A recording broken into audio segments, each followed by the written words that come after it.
Programme सलाम हिंदुस्तान के साथ। मेरे साथ आज मौजूद है एक मुस्लिम लीडर और एक जुझारू और मतलब मेहनतकश खातून जिनका नाम है तबस्सुम शेख। तालीम के ये हल्के में काम कर रही है, लेकिन जो सोसाइटी को और मेरे ख्याल से मुसलमान तबके की उनको ऊंचा करने की, उनके बढ़ावा देने के लिए भी बहुत सारे काम कर रही है। आइए इनसे हम आज बात करते हैं कि इनके किस तरह की स्ट्रगल्स रहे यहाँ तक पहुँचने के लिए और आगे का इनका मंसूबा क्या है। तो मैडम, आपका इस्तकबाल है हमारे प्रोग्राम में। जी शुक्रिया। अस्सलाम वालेकुम। वालेकुम सलाम जी। बहुत नाम सुना हुआ आपका और आज मेरा इत्तेफाक हुआ कि आपसे मुलाकात हो पाई। देखिए, हमारे प्रोग्राम का मकसद ये है कि जो खातून हैं, जो मुस्लिम खातून जो समाज के लिए बेहतर काम कर रही है, हमें ये बताना है कि वो किस तरह से इस मुकाम पर पहुंची। क्योंकि आपको पता है कि मुस्लिम खानदान में लड़कियों की तालीम तो खैर बड़ा मुश्किल मसला था, उनको घर से बाहर निकल के समाज के लिए काम करना है बहुत। तो आप कैसे हैं? सबसे पहले तो मैं मुंसिफ चैनल और सलाम हिंदुस्तान का बहुत बहुत शुक्रिया अदा करती हूँ कि आप लोगों ने हमारा नाम जो है सिलेक्ट किया इंटरव्यू के लिए। सेकेंडली, आपका जो क्वेश्चन है कि आप यहाँ तक के किस तरह से पहुंचे, तो इसके लिए बेशक जो है अल्हम्दुलिल्लाह अल्लाह ताला के बाद में जो है जरिया बन के मेरे वालिद साहब, जिनका जो है आज पश्चिम महाराष्ट्र एजुकेशन ट्रस्ट यहाँ पे चल रहा है, तो उनके जरिए यहाँ पर जो है मेरा एज अ प्रिंसिपल यहाँ पे मेरा नाम था। और उनका एक मेरा ड्रीम प्लान था कि जब बचपन में डैडी को देखती थी मैं, तो मेरे को ऐसा लगता था कि अगर कुछ लाइफ में करना है तो अपने वालिद की तरह तो नहीं कर सकती, मगर कुछ ना कुछ उनकी तरह तो कुछ करो। तो वही चीज को, वही लेगेसी को लेकर के मैं और मेरे दोनों सिस्टर मेरे साथ में वही चल रहे। अच्छे माने हुए पॉलिटिशियन के और खासकर पूरे महाराष्ट्र और इंडिया की कांग्रेस पार्टी है, उसके जो बड़े लीडर थे उनके साथ उनकी तस्वीर आप देखेंगे। बचपन में आपने उनको पॉलिटिक्स करते हुए देखा होगा, सोशल वर्क करते हुए देखा होगा, क्या क्या चीजें आपको याद आपकी ताजा है और उनकी जो पॉलिटिकल कैरियर था वो कैसा था, और आज की जो पॉलिटिक्स है उससे अगर आप कंपेयर करती हैं तो आपके वालिद आपको किस तरह के पॉलिटिशियन नजर आते हैं? अगर आज की पॉलिटिक्स से अगर मैं डैडी को कंपेयर करूँ तो उनके जैसा मतलब के काम करने वाले लोग बहुत कम हैं। क्योंकि डैडी जो है माजी 86-87 में जो है वो इसके अंदर स्थायी समिति के अध्यक्ष रह चुका है पूना के ऊपर। और एक जो है छोटा सा यहाँ पे जो है कारपोरेटर की पोस्ट पे रहने वाला इंसान जो है गली से लेकर के दिल्ली तक के उनके कांटेक्ट जो है इंदिरा गांधी जी से भी थे, साथ में राजीव गांधी जी से, फिर मनमोहन सिंह साहब के साथ में उनके कई ऐसे जो है हमारे साथ में वीडियोज और फोटोज है, जहाँ पर जाकर के डैडी ने उनसे जो है माइनॉरिटी के लिए खास उन्होंने बात की और माइनॉरिटी के लिए भी उन्होंने जो है अपना आखिरी दम तक के काम किया कि माइनॉरिटी को हम लोग किस तरह से अपग्रेड किए। और ज्यादा करके उनकी यही सोच थी कि बच्चों को जो है मतलब कि एजुकेशन के ऊपर उन्होंने ज्यादा काम किया।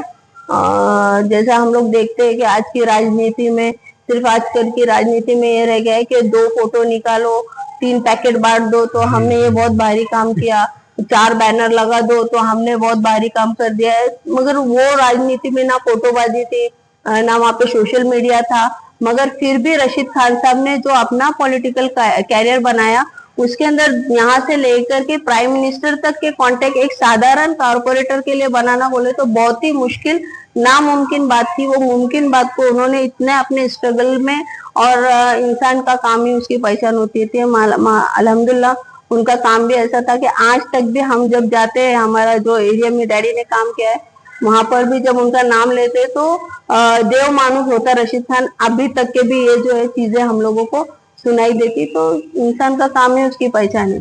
तो ये आपके जो वालिद की पॉलिटिकल लेगेसी थी, आपने उसको चुनना क्यों नहीं पसंद किया और उसको आगे बढ़ाने की कोशिश क्यों नहीं की?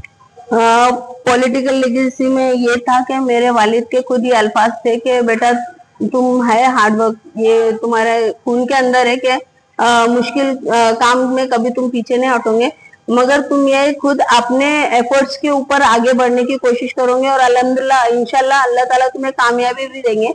मगर आजकल की पॉलिटिक्स राजनीति ऐसी है कि उन लोगों का यही एक कोर्स रहेगा कि बाबा इसने अगर ये चीजें यहाँ तक के अचीव की, यानी कि इन्हें किसी के आगे तो झुकी होंगी, किसी के कुछ चीजें रहेंगी जिसको इसने मतलब गलत चीजों को एक्सेप्ट करके ये आगे बढ़ी है।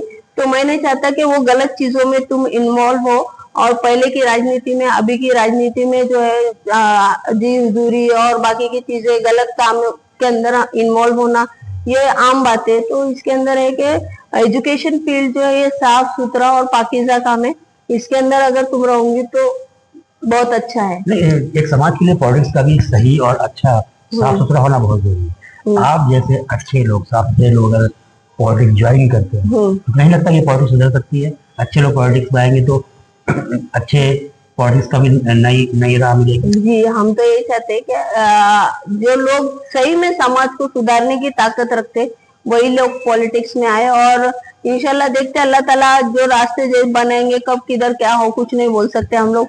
जैसे रास्ते बनेंगे इंशाल्लाह हम लोग भी जाने की कोशिश करेंगे, मगर अभी तो फिलहाल में ऐसा कुछ नहीं है। एक मुस्लिम वोमेन्स के लिए खासतौर से दिक्कत तब आती है जब वो उसके वालिद नहीं होते, जब वो इंतकाल होता है। तो आपकी जिंदगी में किस तरह का स्ट्रगल आया, किस तरह की दुश्वारियां आई आपके वालिद के इंतकाल के बाद? आपका सवाल जो है सर, मैं वहाँ पे बताना चाहती हूँ कि आपने बताया कि एक लेडीज के लिए जब प्रॉब्लम कब आता कि जब उसके वालिद नहीं रहते। ऐसे तो नॉर्मल लेडीज लोगों के इसमें उतना तो प्रॉब्लम नहीं आता, मगर हम लोगों को जो है हम हमारी सुबह जो होती थी कैंपस के अंदर हमारे वालिद साहब के चेहरे को देख करके, और शाम भी जब होती थी लास्ट कॉल हमारे वालिद साहब का होता था। क्यों तो मैं और मेरे दोनों सिस्टर हम लोग जो है हमारे वालिद साहब के साथ में इस कैंपस के अंदर काम किया। अल्हम्दुलिल्लाह से आज हमारे इस हसन खान एजुकेशन कैंपस के अंदर अंडर पश्चिम महाराष्ट्र एजुकेशन ट्रस्ट के अंदर जो है आज 23 ब्रांच यहाँ पर रन हो रहे हैं, और हम तीनों बहनों ने मिलकर के वालिद साहब के साथ में काम किया। आप ये बताइए कि आपके जो एजुकेशन इदारे हैं कौन कौन से हैं और क्या क्या किस लेवल पर काम कर रहे हैं, स्टूडेंट्स कितने हैं और इसको कहाँ तक ले जाने का इरादा आपका बन चुका है?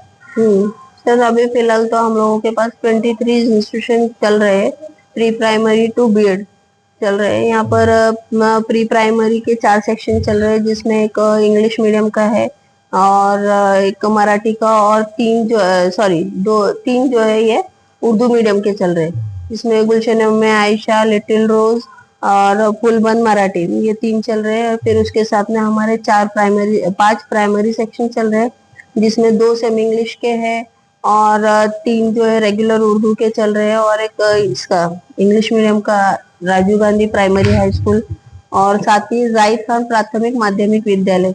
इसी तरह से हाई स्कूल के भी इतने सारे इदारों को चलाने के लिए किस किस तरह की मुश्किलात आती हैं और किस तरह की सपोर्ट आपको गवर्नमेंट से मिल रहा है, सोसाइटी से कितना सपोर्ट आपको मिल रहा है?